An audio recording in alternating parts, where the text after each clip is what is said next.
तो सब friends, good morning all of you. तो आज हम आगे बढ़ते हैं। आज हम कल कहाँ तक कर रहे थे? कल हम क्वेश्चन कर रहे थे। उसमें वियोजन ऊर्जा का हम याद कर रहे थे। बंद लंबाई की व्युत्क्रम होती है।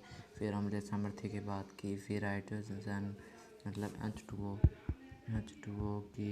H2O का बंद कोण 109 डिग्री 28 मिनट होना चाहिए था, बट 105 डिग्री होता था। क्यों होता था? क्योंकि इसमें इलेक्ट्रॉन के प्रतिकर्षण होता था, यानी एकाक इलेक्ट्रॉन प्रतिकर्षित करते थे, इसलिए होता था।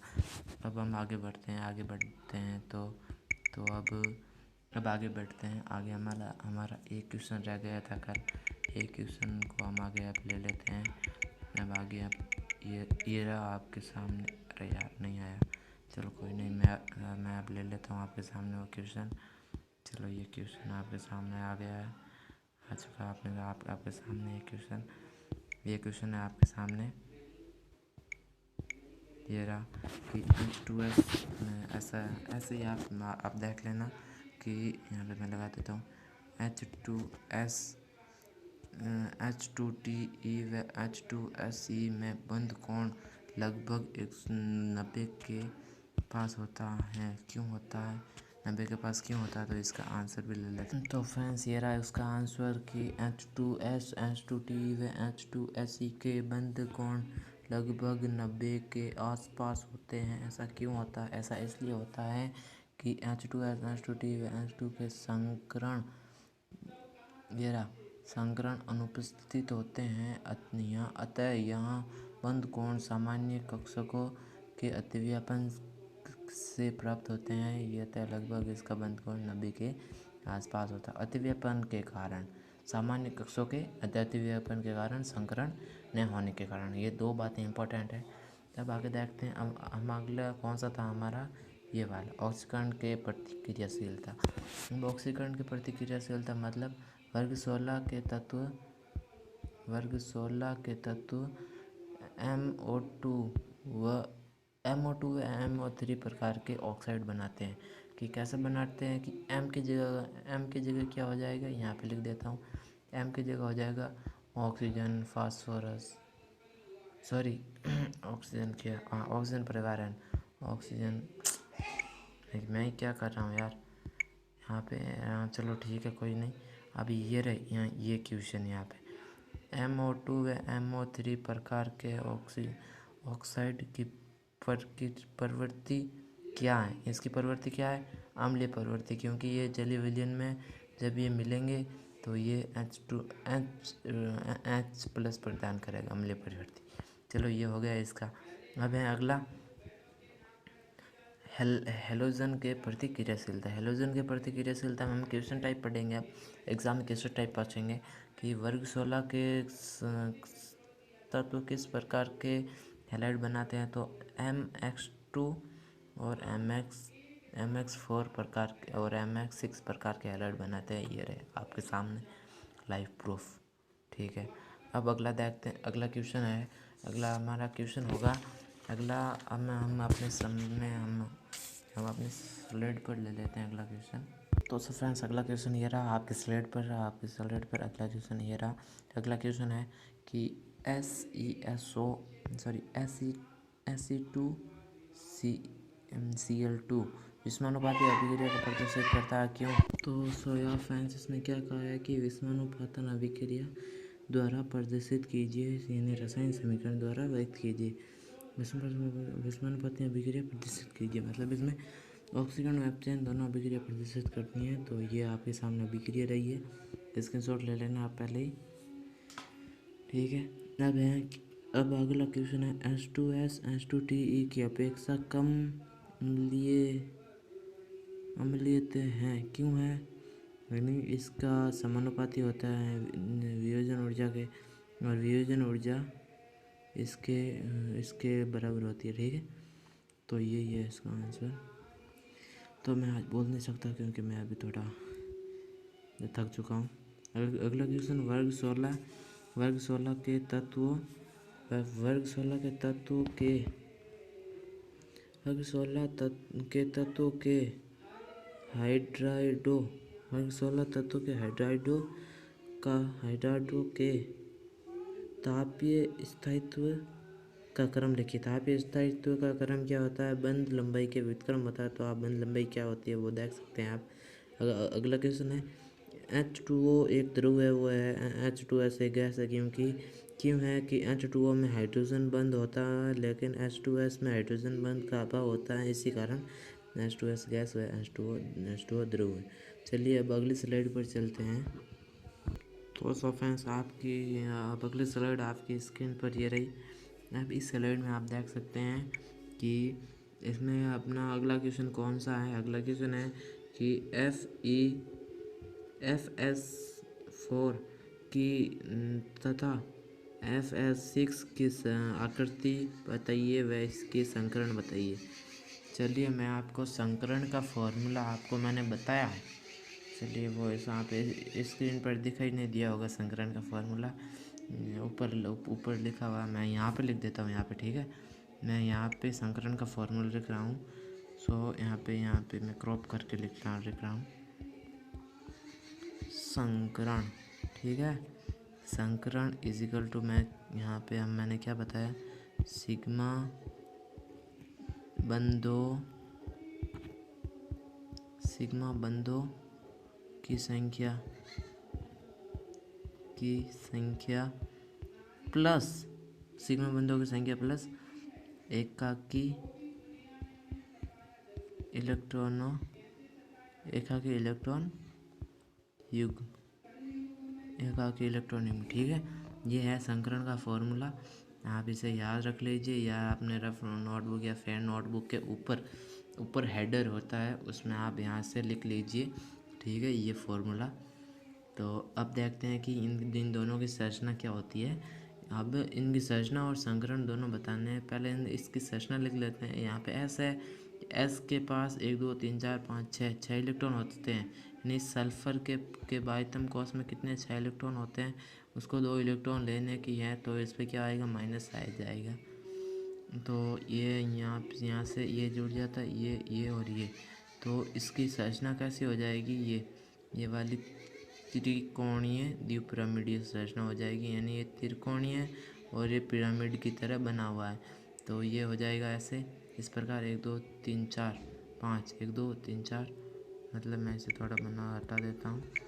ये यहाँ पे एकाकी इलेक्ट्रॉन युग्म है, ठीक है। एकाकी इलेक्ट्रॉन युग्म लॉन पेयर है। ये लॉन पेयर से ये ऐसे बना है, मतलब इसे ऐसे ही कर सकते हैं हम, ये ऐसे बना है और ये ऐसे है, ठीक है। तो इसके संकरण में यहाँ पे सिग्मा बंध कितने हो गए, 1 2 3 4 सिग्मा बंध। ये रहे सिग्मा बंध कितने हो गए, 4।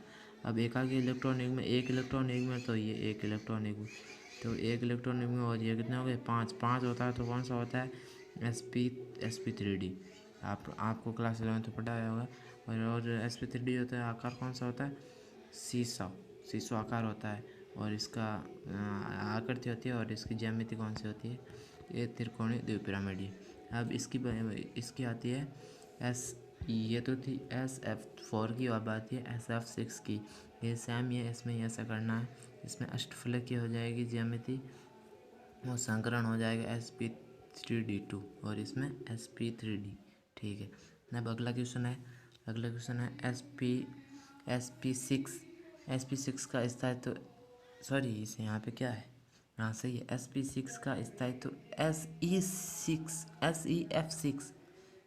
SF6 का स्थायित्व SEF6 की से ज़्यादा होता है। क्यों होता है, तो वो अगली स्लाइड पर चलते हैं। तो सो फ्रेंड्स ये रही अगली स्लाइड ये आ गई हमारा। इसका आंसर है क्योंकि फ्लोरीन प्रबल ऑक्सीकारक हैं ये, और ये सल्फर को उसके उच्च ऑक्सीकरण अवस्था +6 में स्थायी करता है। आकार इसका क्या होता है, आकार सामान्य होता है, आकार की समानता होती है, तो इसी कारण होता है ये। अगला अब आता है डाइऑक्सीकरण। अगला है, अगली स्लाइड लेते हैं हम। तो सब फ्रेंड्स अब आगे चलते हैं, हमारा एक नया टॉपिक आ गया है। अब हमारा नया टॉपिक है डाइऑक्साइड। ये भी हमारा किस में, वर्ग 16 के तत्वों में ही है। अब इसमें डाइऑक्साइड में हम क्या पढ़ने वाले हैं, इसमें हम देखते हैं, इसमें पहले पढ़ने वाले विरचन। हम सबसे पहले यही पढ़ते आए हैं, विरचन निर्माण की विधियाँ। तब निर्माण की विधियाँ में हमने अमोनियम पढ़ा, नाइट्रोजन पढ़ा, डाई नाइट्रोजन में पढ़ा, नाइट्रिक अम्ल में पढ़ा। इन सब में हमने विरचन की विधियाँ पढ़ी है।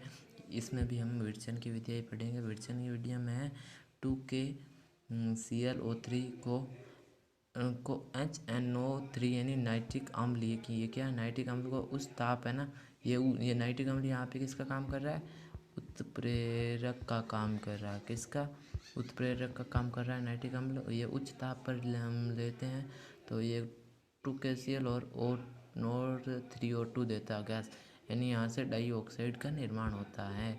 ये होती है ये सब अभिक्रिया है आप, और ये अभिक्रिया है विषमानुपाती अभिक्रिया। इससे हम H2O2 से मिलकर बनी हुई अभिक्रिया है ये। और ये परिभाषा ध्यान रखना किसी भी। अब आते हैं गुणधर्म पर कि ऑक्सीजन की O2 किसी को दहन में सहायक होता है। O2 ही दहन में सहायक होता है। किसी पदार्थ को O2 की उपस्थिति में जलाने पर इसे क्या कहते हैं, दहन कहते हैं। अब अगली स्लाइड पर चलते हैं। इंपॉर्टेंट क्वेश्चन है, जिस दहन हम उसे O2 की उपस्थिति में ही जलाते हैं उसे दहन कहते हैं। चलिए अगली स्लाइड पर, तो मैं अगला पेज ले लेता हूँ। अब ये रहे किसी को जलाने, मतलब Ca यानी कैल्शियम है, कैल्शियम यानी कैल्शियम होता है, या इसका CaM है यार, इसका क्या होता है मैं भूल चुका हूँ यार, बहुत दिमाग में आया। उसे O2 की उपस्थिति में जलने पर CaO बनाता है और Al को बनाता है। इसी प्रकार Al को करते हैं तो उससे ये Al2O3, फिर P को, ये सब ऑक्सीकरण की उपस्थिति में जलाते हैं ना, तो ये सब होता है। और यहाँ पे लिखा है O2 अभिक्रिया में भाग लेने से पहले ताप को उच्च यार फ़ोन आ रहा है तो रुकिए। तो फ्रेंड्स कोई कंपनी का कॉल था। तो ये क्या है कि O2 को भाग लेने से पहले उच्च रखा जाता है, यानी ताप को उच्च रखा जाता है, क्योंकि O2 पहले से बहुत ज़्यादा स्थायी होता है। ये किसी भी अभिक्रिया में भाग लेने में सहायक नहीं होता है, इसलिए इसमें ताप को उच्च रखा जाता है। ये बहुत इंपॉर्टेंट है, इसे इंपॉर्टेंट लगा के लिख लीजिएगा। क्वेश्चन पूछ सकता है कि O2 स्थायी है, उससे किसी भी अभिक्रिया में भाग कैसे ले आया जाता है, तो उसमें क्या किया जाता है, उसमें ताप को उच्च रखा जाता है। अब आता है क्वेश्चन की निम्न में से कौन सा तत्व ऑक्सीकरण के साथ सीधे अभिक्रिया नहीं करता है, यानी ऑक्सीजन के साथ सीधे अभिक्रिया कौन नहीं करता। हमने वो पढ़ी थी, कौन सी पढ़ी थी, विद्युत कौन सी यार, वो सारणी थी ना। अब हमने पढ़ी नहीं है, हमने पार्ट यानी lesson number 3 LESSON lesson number 3 में हमने कुछ विद्युत रसायन श्रेणी में जो भी ऑक्सीजन से ऊपर आते हैं उससे हम डायरेक्टली ऑक्सीजन से क्रिया करवा सकते हैं। एक प्लेटिनम है Pt, इससे ये क्रिया कैसे, इससे हम डायरेक्टली इसका नहीं कर सकते। अब ये क्वेश्चन डायरेक्टली पूछा जा सकता है कि निम्न को पूरा कीजिए, इतना दिया आएगा आपको और इसको आगे आपको पूरा करना है। निम्न अभिक्रिया को पूर्ण कीजिए। तो C2O4 को CO2 से क्रिया करवाने पर CO2 से क्रिया करवाने पर 2CO2 प्लस पानी देता है, और फिर ये एल्यूमिनियम है तो ये आता है। अब हम आगे आएंगे, अब इसको हटा देते हैं। आगे हम पढ़ेंगे ओजोन। लिख देता हूँ ओजोन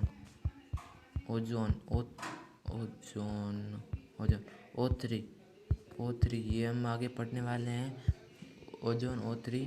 अब ओजोन को पढ़ते हैं तो इसमें सबसे पहले निर्माण की विधि या विरचन पढ़ते हैं। निर्माण की विधि या विरचन ये तो हम करेंगे कल। विरचन, यहाँ पर विरचन होता है, समझ जाना, मैं यहाँ पे लिख देता हूँ विरचन, ठीक है, विरचन, ये यहाँ पे विरचन होता है। तो यहाँ पे ओजोन और या निर्माण की विधि में या विरचन, इसे विरचन कहते हैं। तो ये होता है, ये तो हम अभी कल करेंगे। तो फ्रेंड्स अभी तक आपने यदि हमारे इस वीडियो को लाइक नहीं किया तो लाइक कीजिए और चैनल को सब्सक्राइब नहीं किया तो सब्सक्राइब कीजिए और बेल आइकन को ऑन कर दीजिएगा, क्योंकि सबसे पहले यदि आप पर हमारी नोटिफिकेशन पहुंच सके इस बेल आइकन को ऑन कर देना है। तो ठीक है, क्योंकि सबसे पहले हमारी नोटिफिकेशन आप तक पहुंचे। और गुड बाय।